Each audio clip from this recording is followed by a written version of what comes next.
এতিয়া গোটেই ভাৰতবৰ্ষৰ ভিতৰত আটাইতকৈ ডাঙৰ দলংখন হ'বলৈ গৈ আছে ইয়াতে চাওক আৰু এই দলংখন প্ৰায় 20 কিলোমিটাৰ দীঘল হ'ব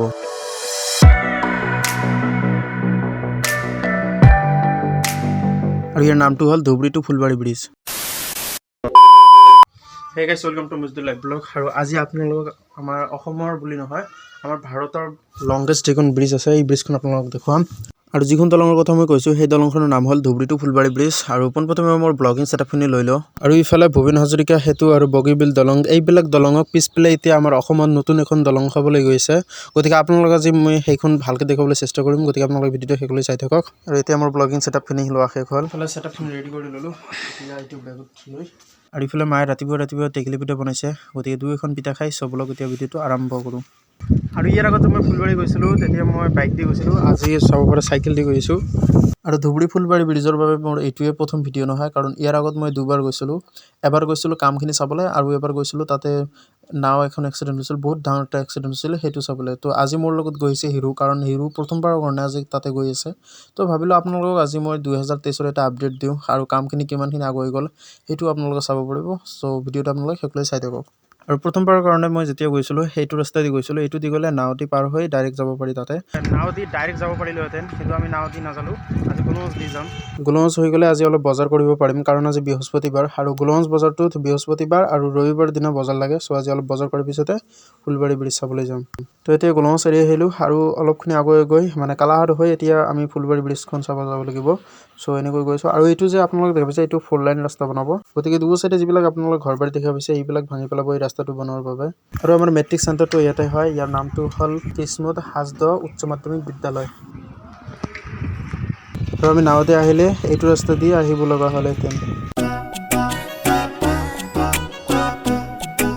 তো ফাইনেলি এতিয়া ধুবুৰী টু ফুলবাৰী ব্ৰিজৰ কাষত আহি পালোঁ ই চাইডে ব্ৰিজখন বনাইছে তো ৰ'বক মই পোনপ্ৰথমে আপোনালোকক ব্ৰিজৰ আৰম্ভণিকে আপোনালোকক দেখুৱাই লওঁ মানে প্ৰথমৰখিনি আপোনালোকে চালে বহুতখিনি জানিব পাৰিব তো এতিয়া আগফালে যিখন দেখা পাইছে এইখনেই হ'ল আৰম্ভণি মানে ইয়াৰ পৰাই ধুবুৰী টু ফুলবাৰী ব্ৰিজখন ইয়াৰ পৰা আৰম্ভ হ'ব ইখনৰ দীঘল হ'ব 19.3 কিলোমিটাৰ টোটালি ধৰক 20 কিলোমিটাৰেই হ'ব এইখনে ভাৰতবৰ্ষৰ আটাইতকৈ দীঘল দলং হ'বলৈ গৈ আছে আমাৰ অসমতে আৰু আগফালে এইটো এটা L&T কোম্পানীৰ কেম্প হয় ইয়াতে ঢালাই চালাইবিলাক বনোৱা হয় আৰু মানুহবিলাক ইয়াতে থাকে আৰু ইয়াৰ আগত যে মই আপোনালোকক দুটা ভিডিঅ' দিছিলোঁ সেই দুটা ভিডিঅ'ত মই আপোনালোকে এইখিনি দেখা নাই এইখনত মানে গোটেইখিনি যে মছলাবিলাক যে বনোৱা হয় এইখনত বনোৱা হয় আৰু ইয়াতে চাব পৰা এইখিনি যে আছে ইয়াতে যে হলুদ কালাৰৰ যিটো পোষ্ট আছে এইটোৰ পৰা এইখিনি গোটেই এৰিয়াখন লৈছে আৰু এইখিনিত খুৰাৰ জমি আছে কিমানখিনি লৈছে আপোনাৰ 2.5 বিঘা বিঘা কিমানকৈ দিছিল 6 লাখ তেনেহ'লে আৰু এইবিলাকতো খেতি বাতি কৰিব নোৱাৰে একেবাৰে শেষ এইবিলাক আৰু এতিয়া আমি মেইন যিখন ব্ৰিজ আছে সেইখনত যাওঁ তো আৰম্ভণিতে চাব পাৰে ধুবুৰী ফুলবাৰী ব্ৰিজ প্ৰজেক্ট আৰু এতিয়া 2023 এটা বহুত আপডেট মাৰিছে এই ব্ৰিজখনৰ কাৰণ এতিয়া বৰষুণ নাই সেইবাবে ব্ৰিজখনৰ কামবিলাক ভালে চলি আছে কাৰণ বৰষুণ হ'লে এনেও কোনো ধৰণৰ কামেই নচলে আৰু এই দলংখনৰ দীঘল হ'ব প্ৰায় 19.3 কিলোমিটাৰ সো আপোনালোকক গোটেইখিনি দেখুওৱা সম্ভৱ নহয় সেইবাবে মই আপোনালোকক অলপকৈ দেখাই দি আছোঁ যাতে আপোনালোকে অলপখিনিতে বুজি পায় আৰু এই দলঙৰ কামবিলাক L&T কোম্পানীয়ে লৈছে বহুত ডাঙৰ এটা কোম্পানী হয় হেৰু আজি কেনেকুৱা লাগিল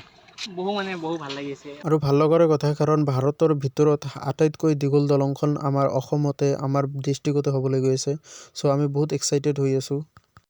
আৰু ইয়াৰ পৰা আমি যাব নোৱাৰি ইয়াৰ পৰা শেষ চাব পাৰে ইফালে পানী আছে আমি এনেকৈ কেনেকৈ যাম সেইবাবে আমি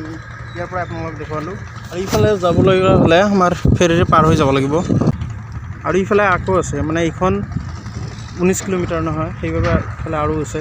আৰু এই ফুলবাৰী দলংখন যে আছে এই দলংখন আমাৰ অসমৰ পৰা মেঘালয়লৈকে কানেক্টিং হৈ থাকিব আৰু ইফালে আমাৰ হ'ল এখন ধুবুৰী ডিষ্ট্ৰিক্ট আৰু ইফালে হ'ল ফুলবাৰী তো এতিয়া এই দলংখনৰ নাম বৰ্তমান ক'বলৈ গ'লে ধুবুৰী টু ফুলবাৰী তেনেকুৱা নাম এটা আছে আৰু পিছত এইটো কি নাম দিব সেইটো মই নাজানো সেইটো পিছত দেখা যাব এই দলংখন কমপ্লিট হোৱাৰ পিছত আৰু এতিয়া ইয়াতে চাব পৰা বহুত দূৰৰ পৰা ছাৰ বাইদেউসকলে সিহঁতৰ ষ্টুডেণ্টবিলাকক লৈ ইয়াতে পিকনিক খাবলৈ আহিছে ইয়াতে দুখন বাছ আহিছে আৰু এতিয়া আমাৰ ভিডিঅ' বনোৱা কামবিলাক শেষ হ'ল এতিয়া আমি ঘৰলৈ উভতিব লাগিব